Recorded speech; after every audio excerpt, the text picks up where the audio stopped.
encore une fois t'accompagner par être dans le sein des saints. J'entre dans le sein des saints.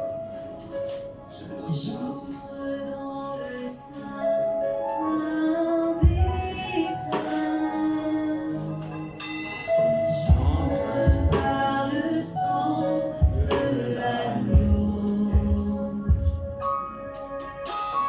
J'entre pour t'adorer, toi seul. J'entre pour honorer, je suis. J'entre dans le sein des saints.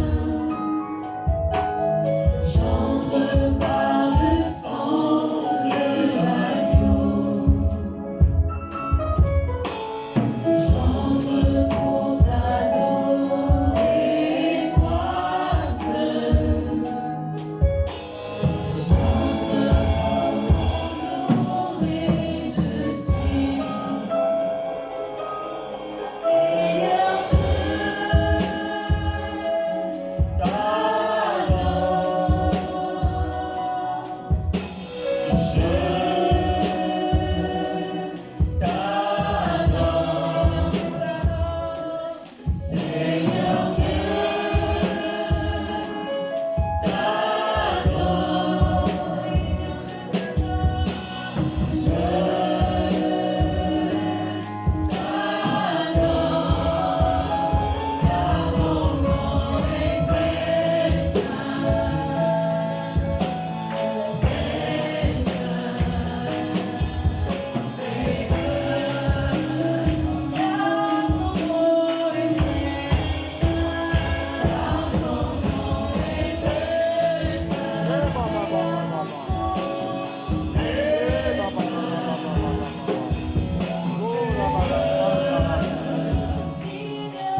l'onction qui brille.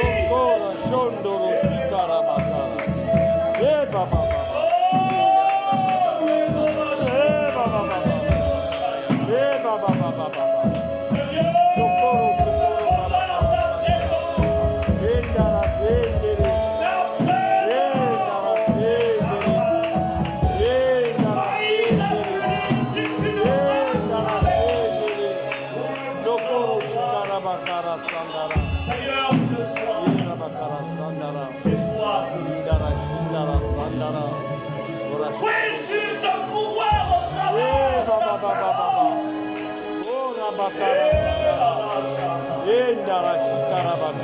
Seigneur, que ton onction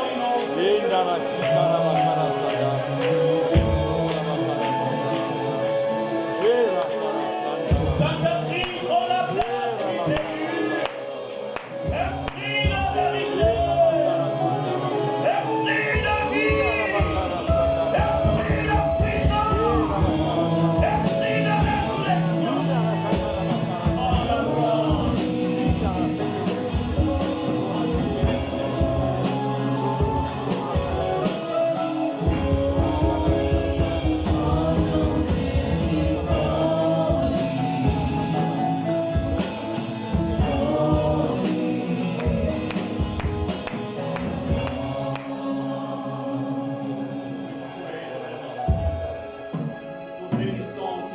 Nous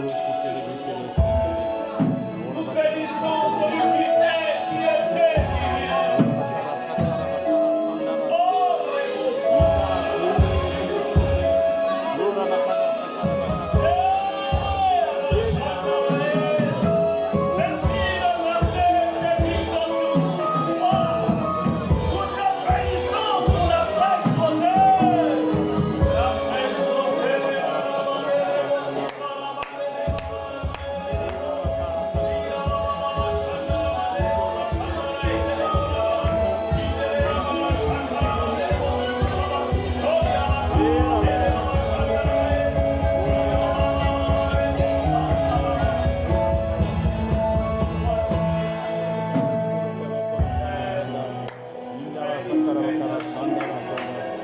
Alléluia.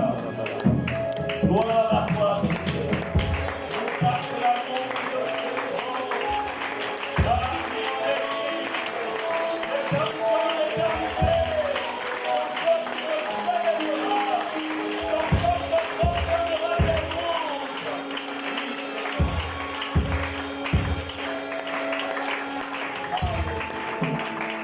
Gloire au Seigneur.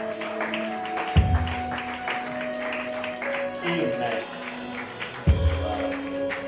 Merci les chants pour la main de Dieu sur vous, car sans vous, on aura du mal à décoller.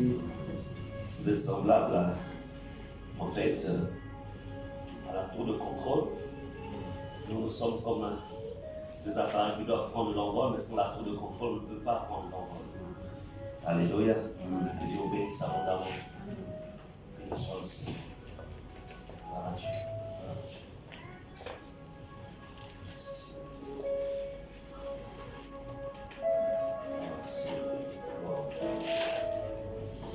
Ah. Alors, hier, nous avons commencé et aujourd'hui, nous allons terminer. Nous sommes donc sur ce thème, ou ce sous-thème, voudrais-je dire, élargir l'espace de d'attente. Nous avons vu hier que Dieu ne s'adressait pas en fait au vieil homme, parce que le vieil homme n'a pas cette capacité. En fait, il s'adresse à l'homme nouveau. C'est l'homme nouveau qui a la capacité d'entrer en contact avec ce qui lui appartient, parce que tout simplement, comme Jésus s'était écrié sur la croix, il pouvait dire tout est accompli.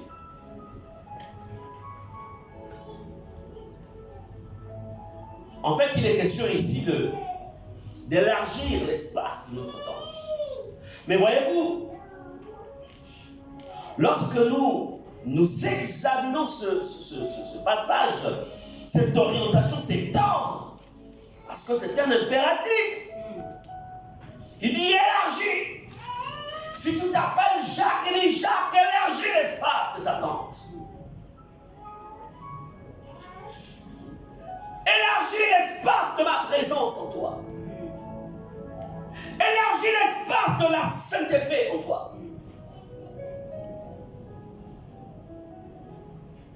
Élargis l'espace de la pureté. Élargis. Élargis l'espace de mon ministère. Élargis. Élargis l'espace de ce que je t'ai donné. Parce que je ne suis pas un Dieu de l'imitation. Je suis celui qui n'a ni commencement ni fin. Alors, élargis. Peut-être que tu te suffis ou tu pensais que ce que tu as me satisfait, ça te satisfait peut-être, mais en ce qui me concerne, ça ne me satisfait pas. Parce que les plans que j'ai pour toi ne sont pas des plans faits de limitation, mais plutôt j'ai un programme d'illimitation avec toi. alors élargis. Amen.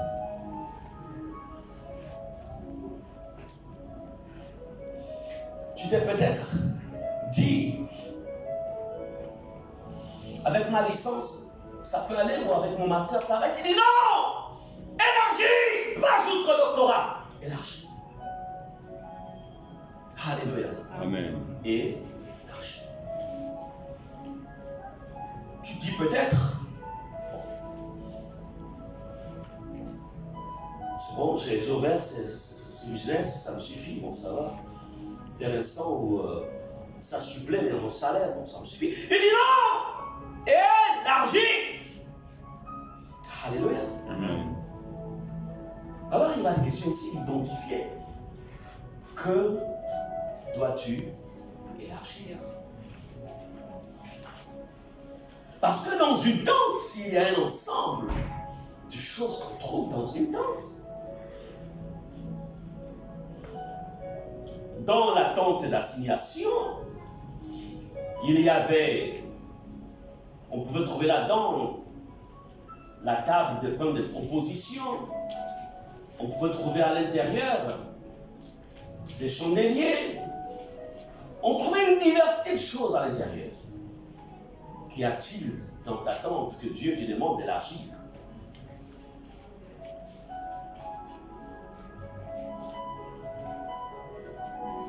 Lorsque nous examinons ce passage d'Ésaïe 54, verset 1, à partir du verset 1 plutôt, la Bible nous dit: régis-toi stérile, toi qui n'enfantes plus.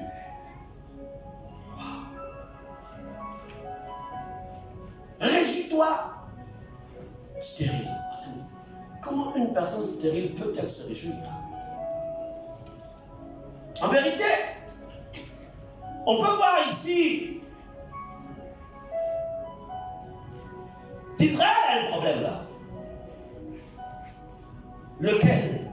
Le problème, c'est qu'en fait, le programme de fécondité, le plan de fécondité, de multiplication à l'extrême, en fait, est bloqué. Il est bloqué par qui? Par l'ennemi de la multiplication, par l'ennemi de l'addition, par l'ennemi du succès.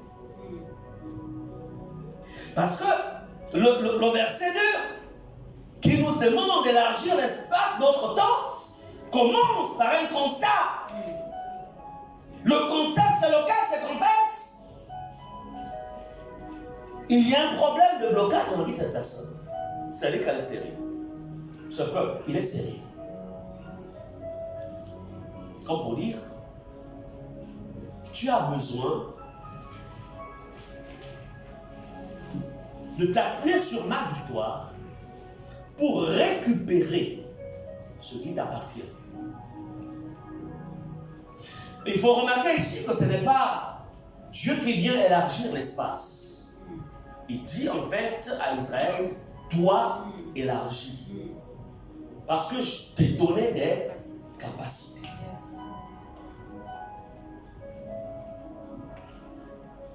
Celui qui est à la source de la stérilité de ta vie chrétienne, tu dois te lever pour lui dire, lâche prise. Amen. Yes. Yes. Celui qui est à la source ou à l'origine de la stérilité de ta joie familiale, qui a volé la joie familiale, qui a tout volé, Dieu te dit, tu dois lui demander de laisser. Yes. Amen. Parce que tant que tu ne donnes pas l'ordre, ta tente ne peut pas être élargie. Wow. C'est pourquoi je vais vous parler ce soir de l'importance du combat spirituel pour avoir accès à ses propriétés. Alléluia. Amen. Élargir l'espace de notre tente ici, ce n'est pas Dieu qui est à l'origine de la limitation de cette personne ou de ce peuple. Non. Il y a quelqu'un en fait qui s'est positionné pour empêcher l'élargissement. Et Dieu dit, élargis.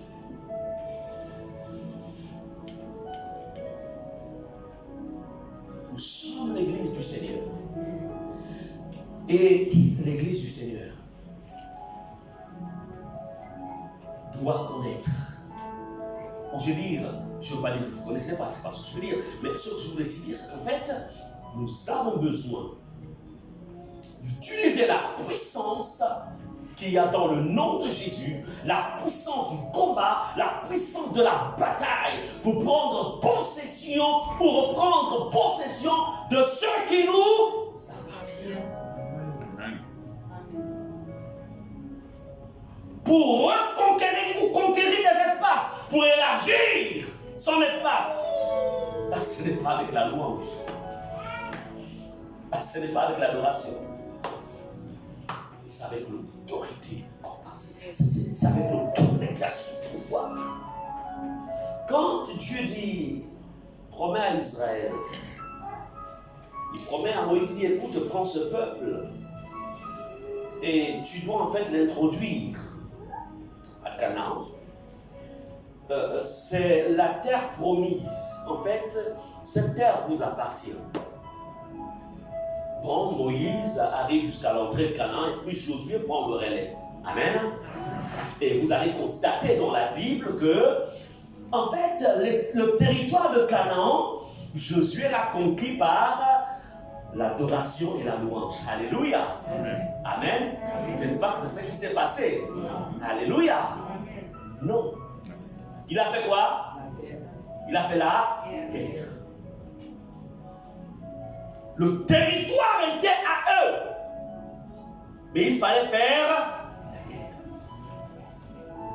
Les dispositions qui consistent à élargir votre espace sont déjà là. Car Jésus a tout accompli. Yes. Mais là, dans la manifestation, il faut la guerre. Est-ce que quelqu'un peut dire la guerre? La guerre. Yes. Amen. La guerre. Et d'ailleurs, que dit l'Écriture? Le royaume des cieux est forcé. Et ce sont les violents. Non, ce sont les loups qui s'en emparent. Les violents. Alléluia. Amen. Violents. Bien-aimés, vous savez, dans la Bible, le combat spirituel est la faculté d'une personne, la faculté qu'un chrétien a à se défaire des obstacles qui le détournent, en fait, il programme de Dieu pour ça. Dans le plan de Dieu, lui a prévu faire de toi un puissant intercesseur, une puissante intercesseuse. Mais à un moment, tu arrives comme face à une limitation. Je te dis, pour briser cette limitation-là, combat. Yes. Alléluia. Combien de prophéties n'ont pas été dites à ton sujet? Mais pourquoi, Seigneur? Autant de prophéties, mais la manifestation de ces prophéties, ça prend du temps. Est-ce que Dieu m'a oublié? Non, il ne t'a pas oublié. Mais c'est toi qui certainement ne sais pas trop. En fait, tu t'es endormi sur tes lauriers. En fait, tu n'as pas travaillé dans la dimension qui consistait à t'accaparer, à prendre possession de ce qui t'appartient.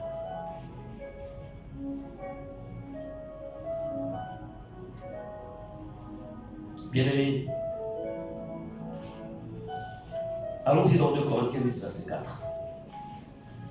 Ce soir, je vais enseigner jusqu'à un certain moment. Ensuite, on va rentrer dans la bataille. Yes. Alléluia. 2 Corinthiens chapitre 10, verset 4. Car les armes avec lesquelles nous combattons ne sont pas charnelles, mais elles sont puissantes par la vertu de Dieu pour renverser des forteresses. Et baba shakaraba soto. Oh, j'aime ça, renverser.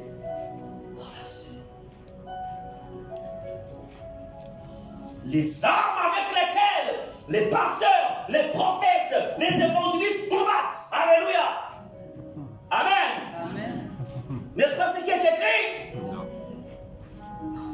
Les armes avec lesquelles l'Église combat. Yes. Le peuple de Dieu combat, le peuple de Christ. Elles ne sont pas charnelles. Elles sont puissantes. Ce qui est bien, c'est que la Bible dit que ces armes-là sont puissantes. Lorsque ces armes sont utilisées dans le camp des ténèbres, c'est la puissance qui se manifeste. Lorsque ces armes s'expriment dans le camp du diable, il ne voit que la puissance. Il est obligé de fléchir devant Jésus.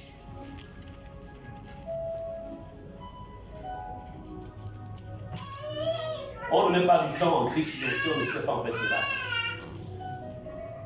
Tu ne peux pas mettre du temps.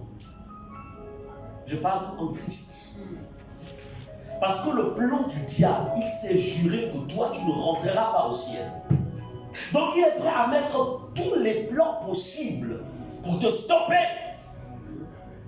C'est dans la bataille qu'il comprend que non. Celle-là, je ne peux pas le stopper. Yes. Parce que quand il élève sa voix, il cause des dégâts dans mon camp. Amen.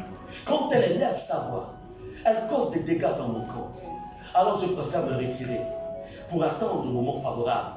Et quand pour lui le moment favorable arrive, tu lui rappelles qu'en fait tu n'es pas n'importe qui. Yes. Alléluia. Yes. Tu es de la race des lions. Yes. Le lion de la tribu de Juda. Yes. Alléluia. Comment élargir ma tente? C'est dans le combat. Tu dois savoir combattre. Et tu dois combattre. Ce qui est bien, c'est qu'ici, la Bible nous rassure que nous avons des armes. Tu as des armes. Amen. L'Église possède deux types d'armes. Les armes offensives et les armes défensives. Mais ce soir, nous allons utiliser les armes offensives. Parce que pour élargir ton espace, il faut quelque chose qui coupe. Amen. Amen. Amen. Qui nettoie.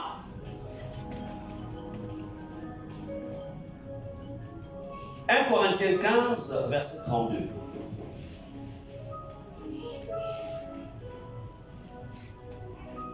La Bible dit, dans ce passage, 1 Corinthiens 15, verset 32, si c'est dans des vues humaines que j'ai combattu contre les bêtes à Éphèse, quel avantage m'en revient-il? Si c'est dans des vues humaines, ça veut dire que ici l'apôtre Paul, le grand apôtre Paul, il nous révèle que pendant qu'il exerçait le ministère à Éphèse, alors qu'il séjournait à Éphèse, il s'est retrouvé face à face. Il a combattu contre les bêtes.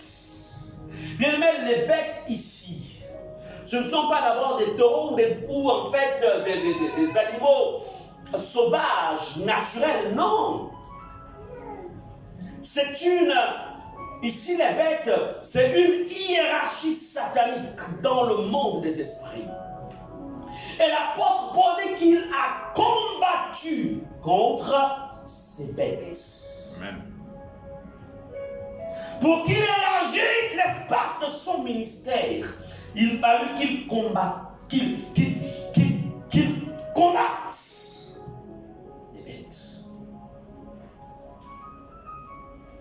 Tu ne peux pas élargir l'espace de ta tente si tu ne maîtrises pas l'art de la guerre spirituelle. Répète, l'art de la guerre. L'art de la guerre. Oui. Tu dois maîtriser. Ce qui a fait asseoir le ministère de l'apôtre Paul à Éphèse, et il a eu du succès. Il a fallu qu'il combatte contre les bêtes. Pour élargir l'espace de ta tente dans la dimension de la prière, dans la dimension de l'appel que Dieu t'a donné au sein de cette église, de cette communauté, pour élargir l'espace de la paix au sein de ton foyer, pour élargir l'espace du succès dans tes entreprises. Il te faut combattre contre les bêtes. Si tu ne combats pas contre les bêtes combattront contre toi. Alléluia. Il y a beaucoup d'enfants de Dieu qui fonctionnent en mode défensif. Sur un terrain de football, il y a deux équipes. L'une fonctionne en mode offensif, l'autre en mode défensif. Mais vous êtes d'accord pour ceux qui aiment le foot que l'équipe offensive finira par marquer un but ou même des buts. Alléluia. Amen. Pourquoi? Parce qu'elle passe son temps à torpiller la défensive de l'autre. Elle finira par marquer le but.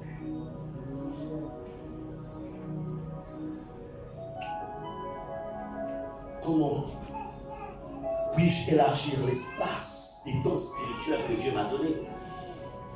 C'est en combattant. Plus tu combats, plus tu éloignes tes ennemis de ton espace.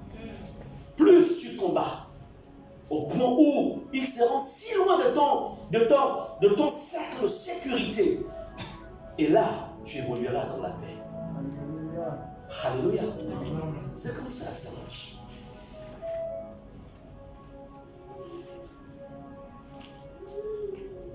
Si le grand apôtre Paul déclare qu'il a combattu contre les bêtes, dis-moi, combien de bêtes as-tu déjà combattu depuis que tu es enfant de Dieu? Quels sont les noms des bêtes que tu as combattues depuis que tu as donné ta vie à Jésus? Lui, l'apôtre Paul, il était conscient de la bataille dans laquelle il s'engageait en tant que ministre de Dieu. Toi, es-tu conscient de la bataille dans laquelle tu t'engages? Ou es-tu engagé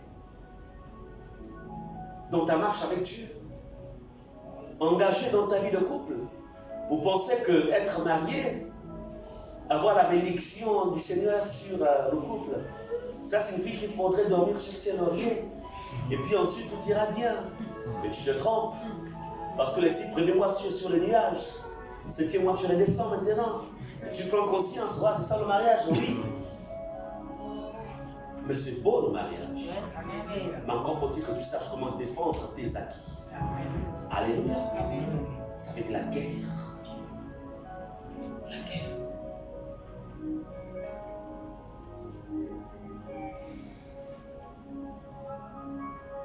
Bien-aimé, si c'est dans des vues humaines que j'ai combattu contre les bêtes à Éphèse, quel avantage m'aurait été? Paul était conscient. Bien-aimé, les promesses de Dieu sont oui et amen. Yes. Mais pour que ces promesses soient actives, manifestes dans nos vies, il faut savoir s'en approprier. Yes. Et généralement, le moyen par lequel on s'en approprie, c'est la guerre. Bien aimé, si la guerre n'était pas utile, si nous ne menions pas, si les batailles n'étaient pas utiles, parce qu'il y a certains qui disent, bon, Jésus a tout accompli à la croix, il est mort pour moi, et puis il a dit tout est accompli, moi je n'ai plus besoin de combattre avant. Mais pourquoi l'armure nous a-t-elle été donnée? Pourquoi Jésus révèle à Paul, à l'apôtre Paul, pourquoi lui révèle-t-il l'existence d'une armure? Jésus était déjà mort à la croix. Il s'était crié, tout est accompli. Ressuscité, monté assis à la droite de Dieu le Père, intercédant pour l'Église. Mais cependant, il révèle à Paul que chacun d'entre vous, chaque membre de l'église doit revêtir son armure. Alléluia. Mais bien aimé, je ne sais pas s'il y a des membres d'un corps ici, militaire. Écoutez, tant qu'il n'y a pas de danger, on ne voit jamais nos policiers avec leur arsenal sur le corps tant qu'il n'y a pas de problème. Mais lorsque vous les voyez avec on appelle ça comment, leur grosse voiture là, ça s'appelle comment? Là, voilà. Quand vous les voyez dedans, habillés en tenue anti-émeute, comme un nom, et il y a quelque chose qui se passe dans un coin de l'Igolie. Est-ce que nous sommes d'accord? Amen. Parce que cette tenue, elle est faite pour se protéger contre les projectiles.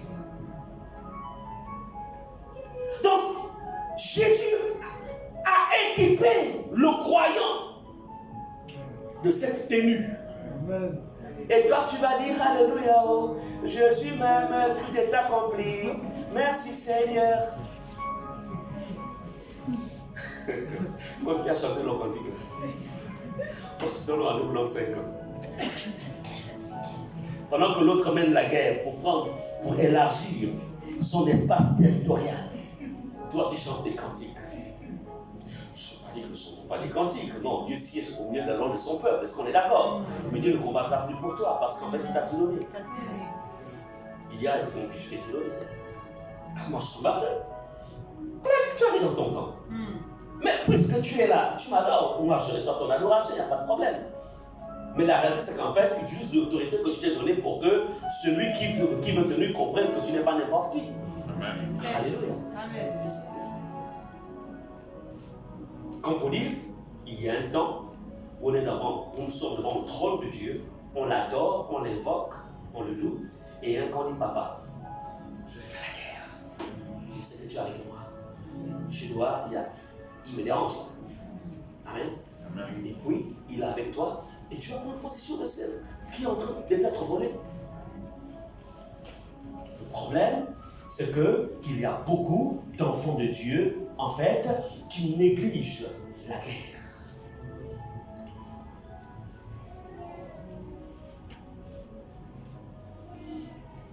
Bien aimé, le Nouveau Testament évoque plusieurs fois que la vie chrétienne est un combat. Et l'apôtre Paul a pu écrire à la fin de sa vie, quand il est dans 2 Timothée 4, 7, il dit, j'ai combattu le bon. J'ai combattu le bon combat. Je me souviens lorsque j'étais célibataire. Et puis tu sens le diable. Comment là? Tu sais, le diable a une trilogie.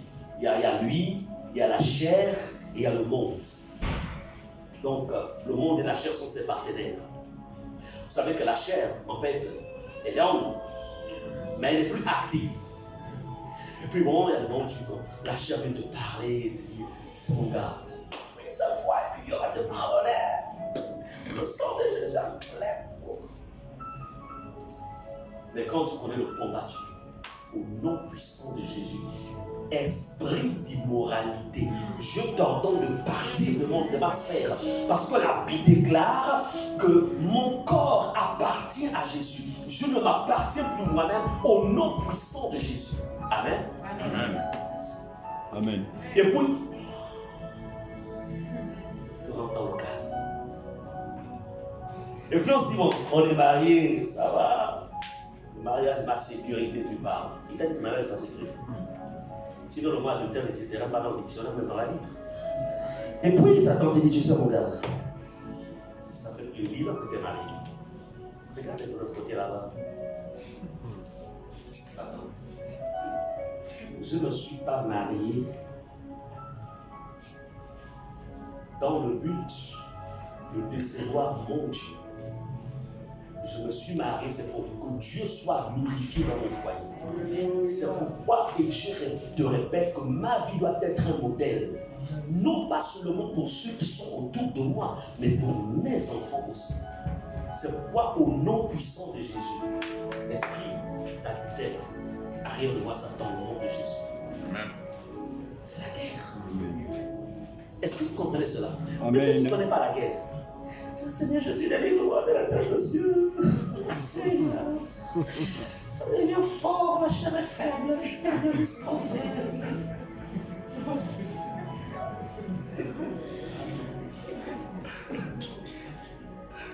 Non, dis au nom de Jésus. Esprit impur, esprit de luxure, je t'ordonne au nom de Jésus. Décampe sur mon territoire. Yes. Alléluia. Amen. Il s'en va. Yes. Bien-aimé, c'est dans la bataille. Il y a des situations, en fait, auxquelles on serait confronté. Mais c'est dans le combat spirituel. Quand tu utilises l'autorité que Dieu t'a donnée, c'est là qu'elle se retire. Si tu n'utilises pas l'autorité, tu vas te mortifier là pour rien. Jésus n'est plus prêt à chasser les démons parce qu'en fait, il les a vaincus. Parce que la bataille que nous menons est une bataille qui a déjà une victoire. Yes. En vérité, nous menons une bataille tout simplement pour repositionner nos acquis. Ce n'est pas une bataille pour avoir la victoire, mais c'est une bataille pour confirmer une victoire. Amen. Alléluia. Amen. C'est pourquoi, puisque Jésus a déjà remporté la victoire, pourquoi voudra-t-il encore descendre sur le terrain de la bataille alors qu'il a déjà remporté la victoire pour toi? Toi, applique cette victoire. Amen.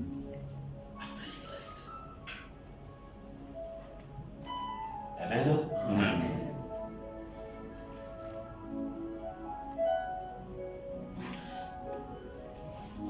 Regardez un peu, Hébreux 12, verset 4. Parce que quelqu'un qui veut en fait élargir l'espace de sa sanctification. En fait, il ne veut pas seulement se limiter à la sanctification dans le plan naturel. Qu'est-ce que je dis par naturel? Vous savez, les personnes, il y a une sanctification extérieure et une sanctification intérieure. La sanctification extérieure, c'est laquelle? Par exemple, j'évite d'être dans des positions, en fait, des positions qui peuvent trahir ma fidélité à Dieu. Mais la personne, là, elle est toute tranquille, elle est toute calme. Mais elle a en train de penser à la manière dont elle peut détourner, en fait, un peu le... Elle pense, en fait, à la proposition qu'on lui a faite, que son patron lui a fait de surfacturer, en fait, le... Et puis, elle commence à dire, en fait, je peux le faire. Dans le plan naturel, elle a dit non à son patron. Mais dans le plan intérieur, elle se rend compte qu'elle peut le faire. Vous savez que nos pensées partent dans le monde de l'esprit. Dans le plan physique, pour que tu m'entendes, je dois extérioriser ma voix. Mais dans le monde de l'esprit, même si je n'ouvre pas la bouche, ce que je pense s'exprime hautement. C'est pourquoi Jésus pouvait dire que celui qui convoite ou regarde une femme pour la convoiter dans le corps a déjà commis adultère. Et pourtant, sur le plan physique, cette personne semble en fait être pure. Mais dès l'instant où elle ne vit pas une sanctification intérieure, cette personne est impure. Mais cependant, aux yeux des hommes, il est pur. Alors c'est pourquoi ici, dans Hébreux 12, verset 4, on parle en fait du combat contre le péché. Vous n'avez pas encore résisté jusqu'au sang en luttant contre le péché. Oui, donc je dois lutter contre le péché. Oui, pour élargir l'espace de ma sainteté, je dois combattre contre le péché.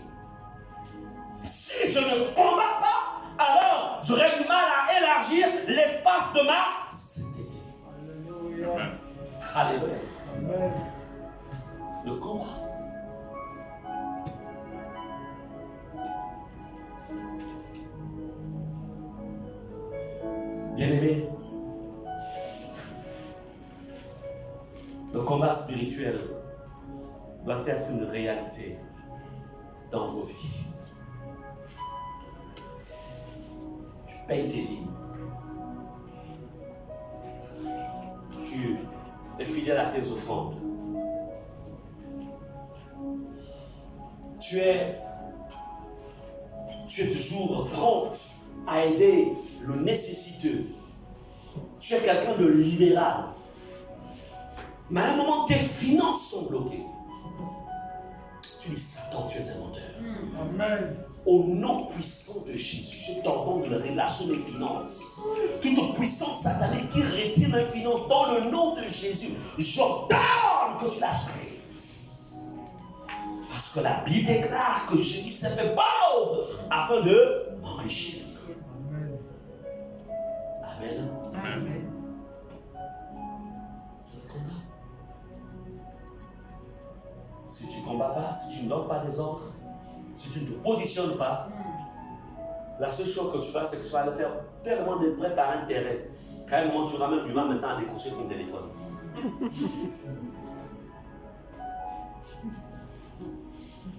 Vous savez ça, non?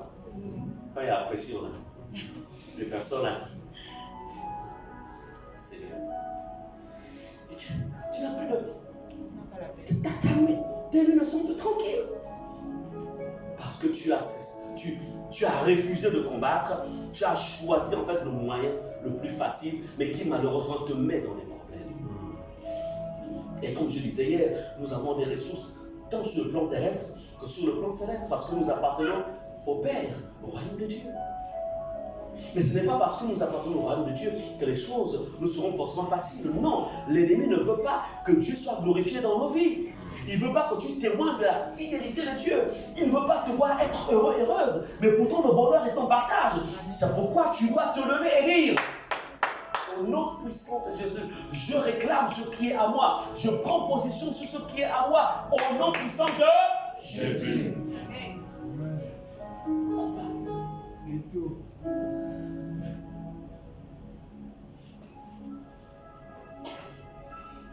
Ne soyez pas de ces chrétiens-là qui mènent une vie chrétienne tout en ignorant le combat spirituel. Ne soyez pas de ces chrétiens. Nous vivons dans un monde de violence. Et quand je parle de violence sur le plan spirituel. Je ne parle pas de violence dans le plan physique, ce n'est pas ça. Je parle de violence dans le monde spirituel. Et nous sommes avant tout des êtres spirituels. Et, voyez-vous, n'acceptez jamais de vous voir comme des hommes ordinaires.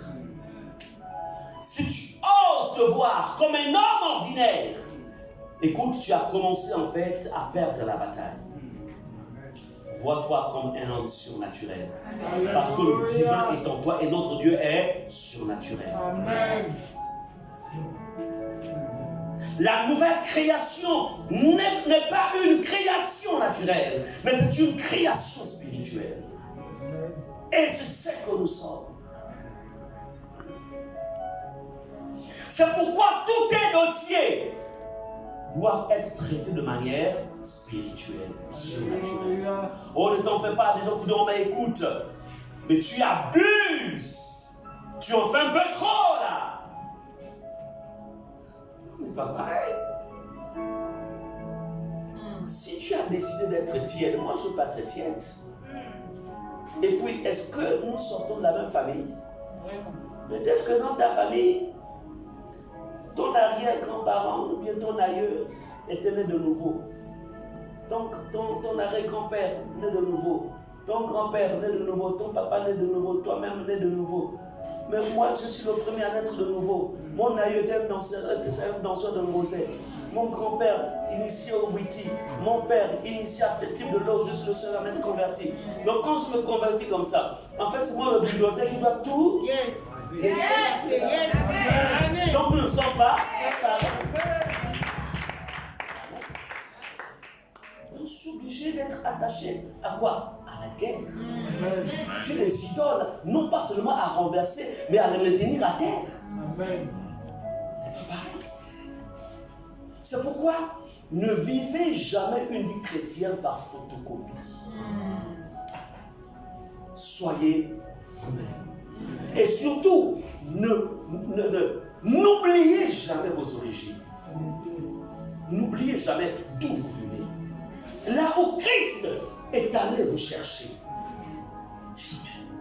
Amen. N'oubliez jamais. Ce qui fera que s'il arrive quand tu sombres dans la faiblesse, tu diras Seigneur, viens à mon secours. Seigneur, je ne veux pas tomber, Seigneur, je te supplie. Viens à mon secours. Parce que tu ne veux pas aller au-delà. Mais si tu négliges, si tu veux fonctionner comme l'autre qui s'amuse. Mais non, écoute, je me souviens quand je faisais ma formation à Johannesburg, il y avait un étudiant qui, lui, il venait d'Hollande. Et souvent, à Johannesburg, pendant les vacances, comme ça, là, on va déjà dans le mois de décembre, ils sont en vacances. En fait, ça se vide. La plupart repartent dans leur... ceux qui sont d'Afrique du Sud, ils repartent en fait dans leur famille. Donc, certains repartent à Malanga, etc. Bon, bref. Donc, toi qui n'es pas du pays, en fait, tu te retrouves seul si vous êtes dans un complexe, où on appelle ça. Bon, là où vous logez, en fait, tu te retrouves seul. Et puis, on se retrouve avec il est aussi chrétien. Et puis, je lui dis, écoute, Pasteur Justin, est-ce qu'on parle au cinéma? Suis-moi un peu, c'est balai. Je dis, frère, ça fait longtemps que mon père a vu le cinéma. En fait, on n'a plus traité d'alliance avec le cinéma. Si c'est pour évangéliser, on va aller. Mais si c'est pour aller suivre un film, j'ai mon DVD là, j'ai ma télévision, je mets seulement le film. Amen. Pourquoi? C'est-à-dire que pour moi, j'avais un défi. Donc, c'est pas parce que je suis dans un pays. Ce qui est vrai, Johannesburg, par rapport au Gabon, bon, c'est différent. Mais je ne vais pas me laisser engloutir par la beauté de ce pays. Je refuse. Il y a plus beau que ça. Quoi? Le ciel est plus beau que ça. Donc, je ne suis pas prêt. Et le gars, il partait au cinéma. Je ne le juge pas non plus. Parce qu'on n'a pas la même histoire. Moi, je sais d'où je viens. Et je sais ce que je suis chercher en Christ. Amen. Donc, vous devez savoir qu'est-ce que vous êtes venu chercher en Christ. Comment comprendre que parce que X, Y, ou tel frère, telle soeur a fait ceci, a pris une voie qui n'est pas claire, donc je me consacre là pour rien? Parce que lui, mon responsable, il fait la même chose. Oh. Donc on peut aussi faire ça en Christ. Et le gars commence à un moment, il réfléchit. Je vais vous l'avouer ici. Parce que tu mènes une vie chrétienne par photocopie. Tu as cessé d'être un original. Amen. Répète au nom de Jésus. Je demeure un original. Alléluia. Un original. Amen. Et quand tu es un original, tu persévéreras jusqu'à la fin. Amen. Et les portes du séjour des morts ne prévaudront jamais contre toi. Amen. Never. Jamais.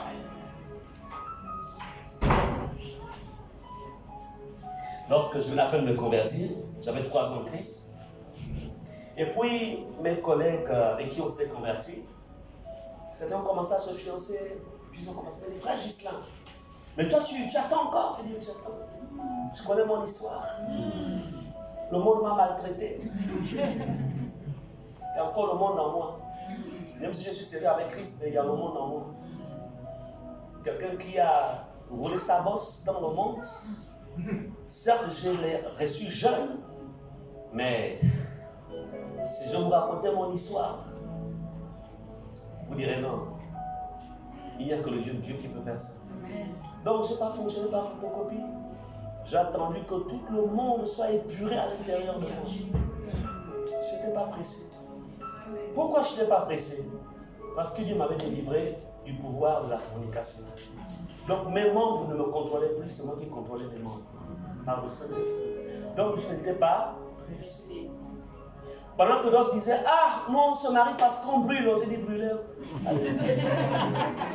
Moi, je me marie par nécessité, mais pas parce que je brûle. Mais malheureusement, dommage qu'à un moment, certains se sont engagés dans les voies de fiançailles et puis paf, sont tombés avec des fiancés. Et jamais, ça n'a pas pu. Certains ne sont même pas mariés. Moi, j'ai attendu. Aujourd'hui, je suis un homme extrêmement heureux. Parce que j'ai une femme qui me donne la paix. Je lui donne aussi la paix. Il n'y a pas quelqu'un qui me donne la paix. Nous nous donnons la paix. Amen. Alléluia. Amen. Dieu m'a fait la grâce d'être un modèle pour mes enfants. Quand je sors, quand je rentre à la maison, c'est un oasis qu'il y a. 23 ans de mariage, c'est un oasis de paix. Quand il y a des petits manquements, on se trouvait des solutions entre elle et moi. Parce que la parole est là pour nous aider à trouver des solutions. On ne va pas frapper la porte. L'homme de Dieu, toi qui nous as mariés, oh. Je ne reconnais plus la sœur en Christ.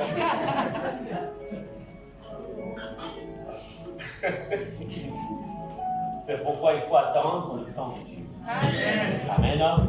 Attendre le temps de Dieu, c'est important. Important. Attendez le temps de Dieu. Ne soyez jamais impressionnés par le bonheur des autres. Réjouissez-vous de ceux qui sont heureux, mais ne soyez pas impressionnés. Alléluia. D'autres moments, on dit même pas si. Moi, je me suis dit, les collègues, ne mettent pas, pasteur. Il y a dans mon église. Tu l'as trouvé. Et puis, regarde celle-là. Je dis, ah, d'accord. Je vais d'abord l'écrire. Donc, tu as des gens qui te poussent. Donc, on pense que ceux qui te poussent là, tu le saches. Mais quand tu vas t'unir, quand il y aura le feu, ils ne sont pas là pour être poussés. Ce sont eux qui t'ont poussé. Mais ils sont plus. Et tu as dit, ah, si je savais. Tu vois, ça va le voir. Surtout quand c'est un déboulonnable. Yes. Le seul problème, c'était le jour où elle était en robe blanche et toi en costume noir. Et c'est mieux.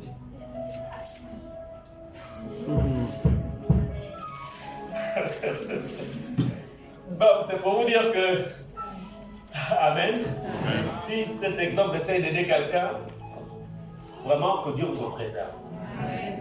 Je peux vous dire une chose, il n'y a rien de plus, il n'y a rien d'aussi merveilleux que de rencontrer Christ quand on est célibataire.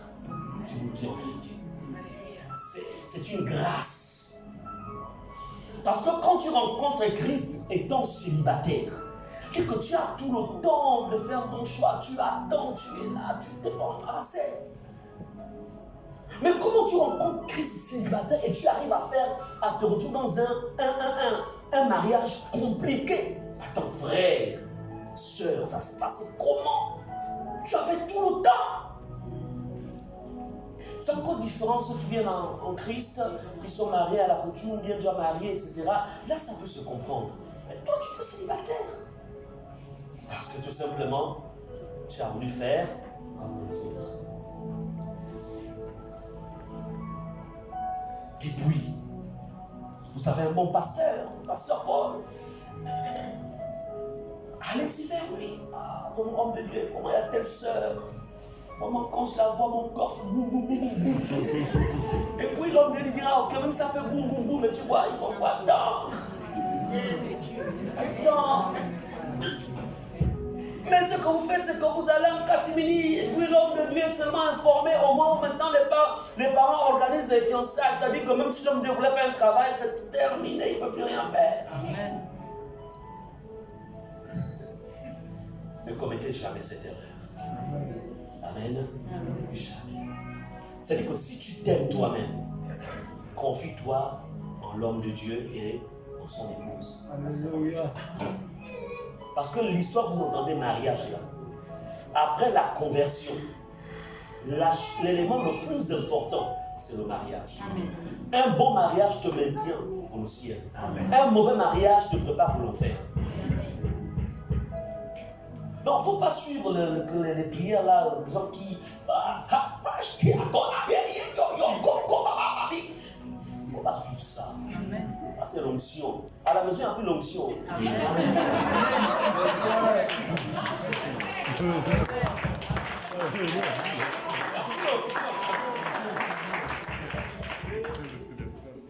À la maison. À un moment, quand tout le monde t'appelle chou. Mais un moment, il t'appelle René. René. Quand tu es dans René, là, c'est comme.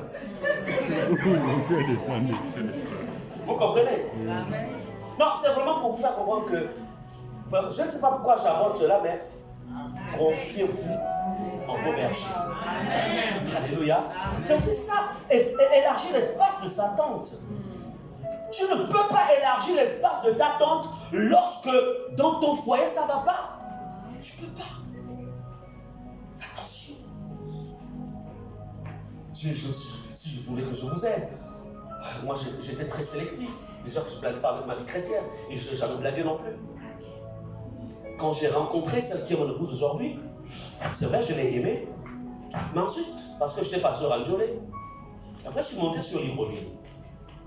Puis je suis allé voir mes pères, j'ai vu le pasteur Gaspard,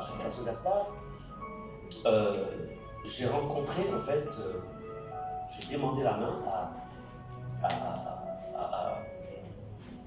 Muriel. Donc aujourd'hui elle est pasteur avec moi. Donc j'aimerais avoir vos conseils. Et puis il m'a dit, c'est bon. Vous savez, les fiançailles n'ont pas encore, on coupe les fiançailles, c'est pas le mariage.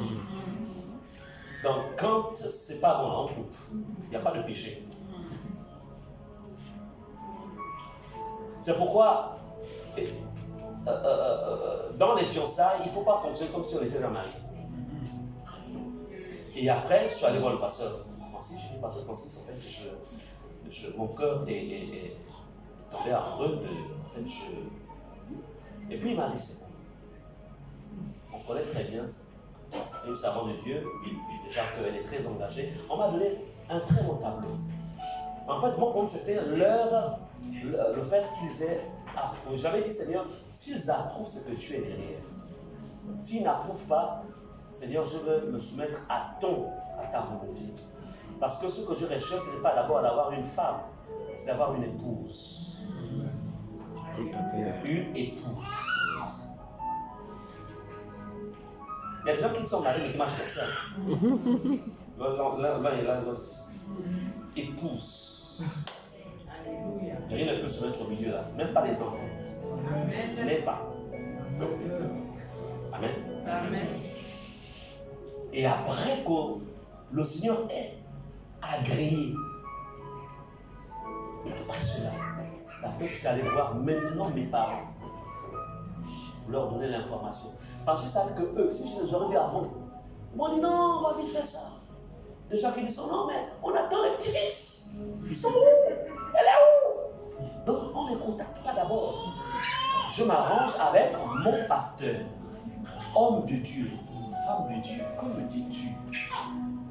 Si je me suis trompé, je suis prêt à tout. Mais il y a même parfois certains qui viennent voir l'homme ou la femme de Dieu, ont déjà des positions. Et si l'homme de Dieu met une position, c'est fini, ils se de l'église. Ils sont comme moi.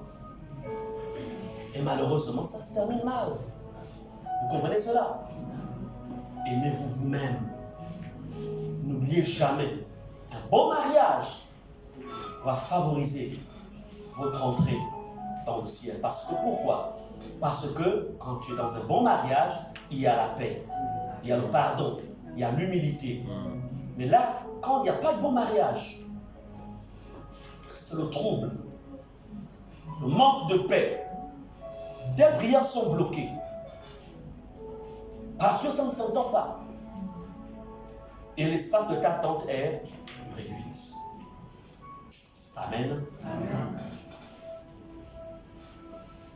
Et tout ça, c'est dans le combat spirituel qu'on préserve cet acquis. C'est dans le combat spirituel. Quand vous lisez dans Éphésiens 6,13, C'est pourquoi prenez toutes les armes de Dieu afin de pouvoir résister dans le mauvais jour et tenir ferme après avoir tout surmonté.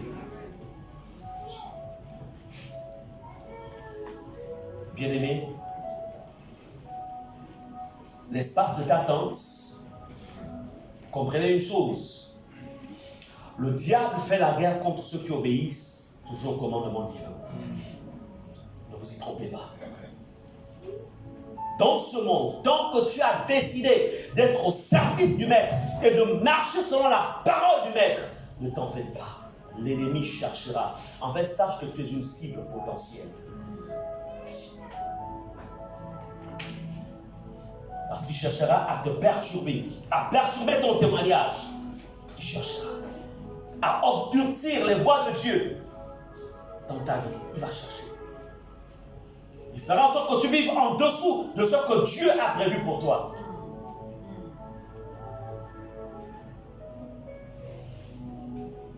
C'est pourquoi Dieu te dit, dans Jacques 4, verset 7, il dit, soumettez-vous donc à Dieu. Soumets-toi à Dieu. Jacques 4, verset 7. Donc le chrétien ne doit laisser aucune occasion à l'ennemi de l'entraîner dans des pensées, des paroles ou des actions qui ne glorifient pas Dieu. Tu es appelé à résister. Allez. Résister. Il refuse, il ne veut pas que tu élargisses les espaces sur lesquels Dieu t'a établi maître. Mais toi, tu résistes et tu le mets hors au nom de Jésus. Yes. Amen.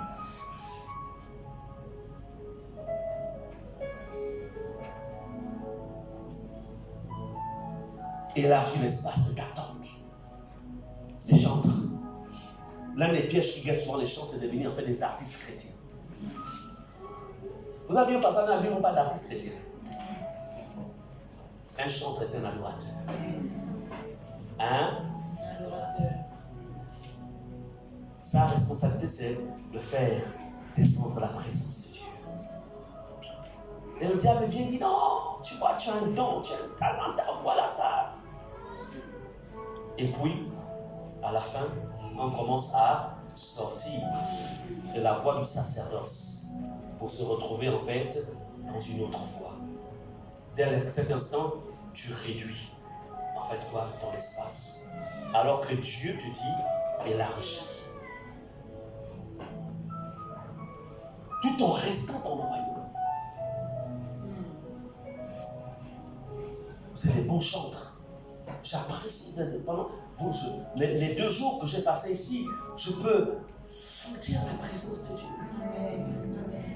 Une bonne atmosphère. Attention! Le défi, c'est lequel? Le danger. Ce que vous allez rencontrer certains qui diront, ils ont peut-être passé un séjour aux États-Unis ou en France, on ne sait pas dans quel pays, et là-bas pour aller chanter, pour aller jouer dans une église, on leur paye toujours. Et puis il dit, attends, et dans ton église, là, on te paye? Ah tiens, moi je ne joue pas ça en tant qu'on ne m'a pas payé, hein. C'est mon boulot. Et tu commences à réfléchir. En fait, c'est vrai. C'est tout le temps là.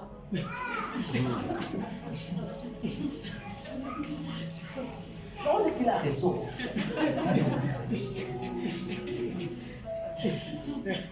Quand des pensées comme ça débutent au nom de Jésus, je refuse et tu te sépares de cette personne. Amen. Cette personne est un oiseau. Amen. Vérité. Le don que j'ai reçu, ça me vient du Seigneur. Yes. Qui a reçu gratuitement, donne gratuitement. Gratuitement. Amen. Mais quand tu entends gratuitement là, c'est-à-dire que Dieu il te remplit d'abondance, de grâce, de faveur. Amen. Attention, piège. Il y a des pièges partout. Quand je viens de commencer le ministère, bon, je sortais bien sûr de la communauté où j'étais pasteur, donc j'ai commencé, quand je commençais la nouvelle église, alors c'est comme ça qu'il y avait un homme de Dieu qu'on avait reçu, ça faisait très longtemps, dans le ministère où j'exerçais avant.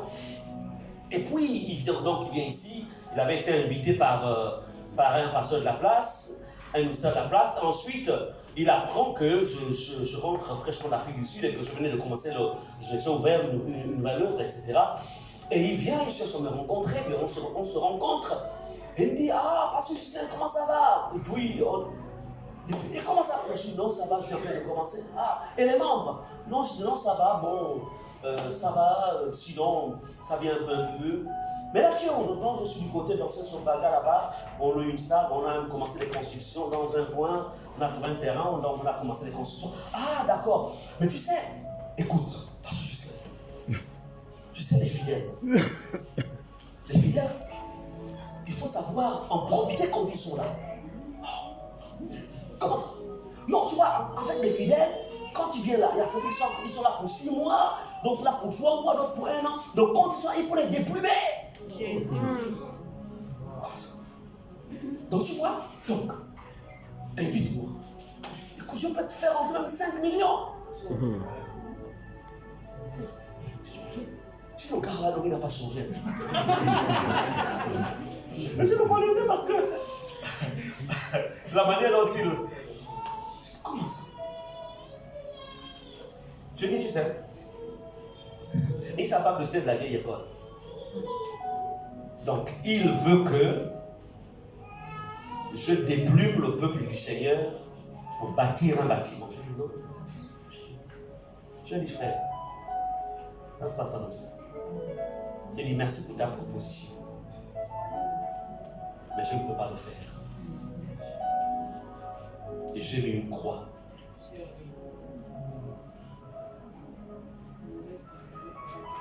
Il est reparti dans son pays. Et j'ai même effacé son nom dans mon répertoire. Donc c'est pour dire que il y a des personnes que vous rencontrerez qui, si vous n'êtes pas assis dans le combat, si vous ne sécurisez pas ce qu'il y a à vous, même les acquis que le Seigneur vous a donnés, vous pouvez les perdre. Vous comprenez cela? Vous pouvez les perdre.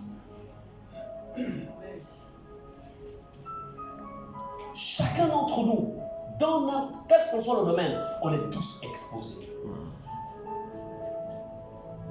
Exposés. C'est une chose quand on est faible, mais c'en est une autre quand on devient fort.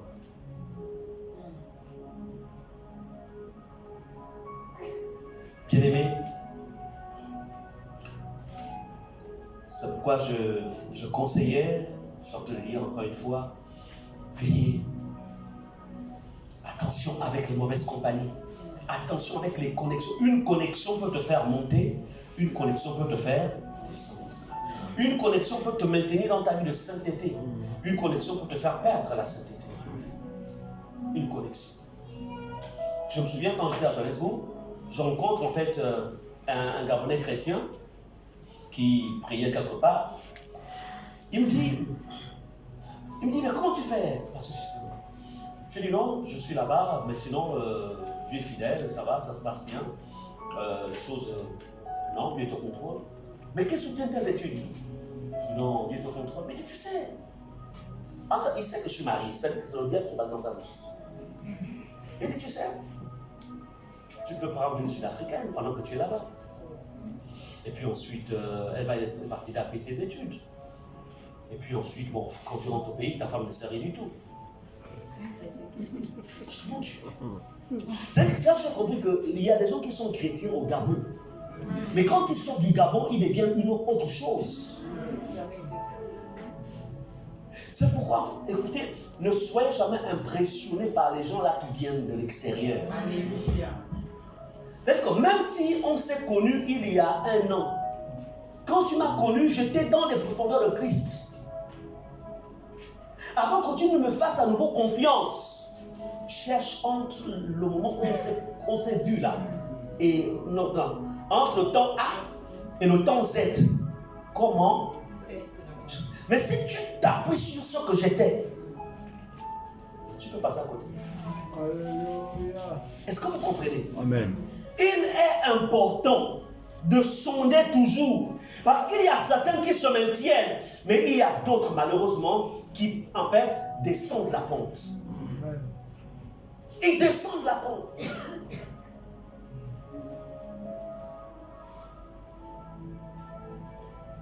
Comme je disais, c'est dans le combat, c'est dans la bataille qu'on se retire. La guerre menée par le diable contre tous les enfants de Dieu est une réalité. Ne vous y trompez pas. Pour élargir l'espace de ta tente, Satan sait que Dieu a mis des dispositions en ta faveur pour que ta tente s'élargisse.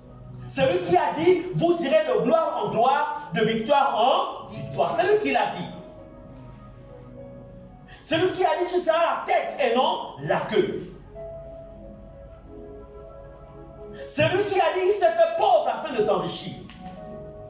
C'est lui qui a dit, il ordonnera la bénédiction d'être avec toi. Mes bien-aimés,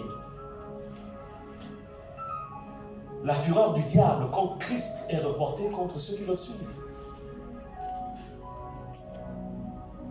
Pour que toutes ces promesses soient actives dans ta vie, tu dois savoir exercer en fait l'autorité spirituelle.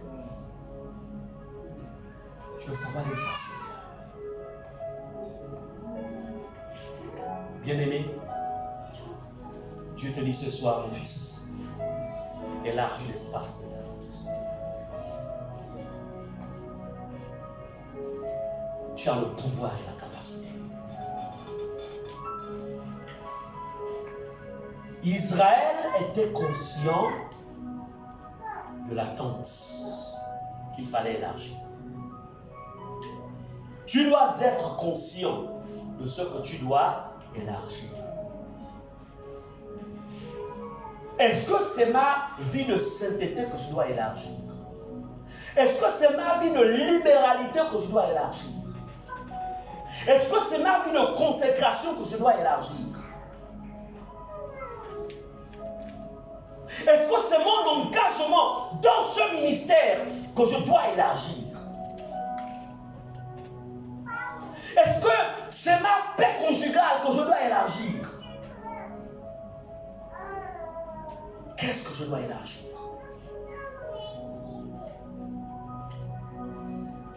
Alléluia. On est pris. Chante. On a besoin de l'onction.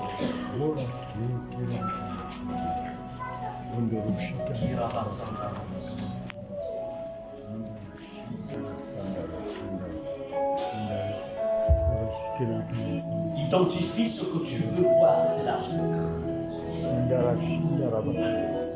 On va se lever.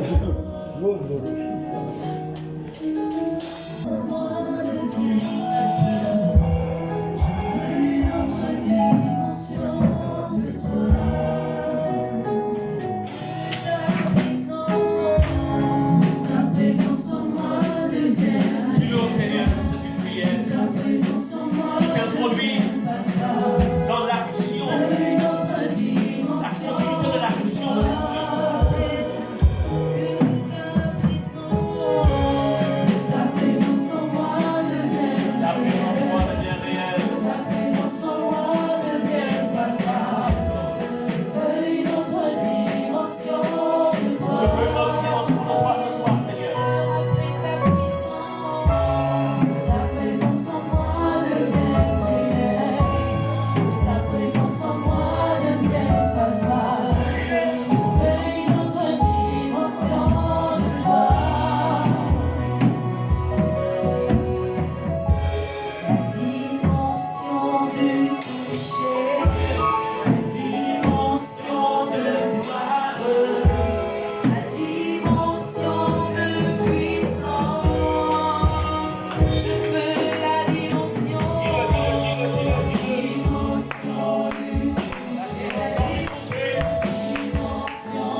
Prions en esprit pendant qu'on continue, mais de manière sérénée. Des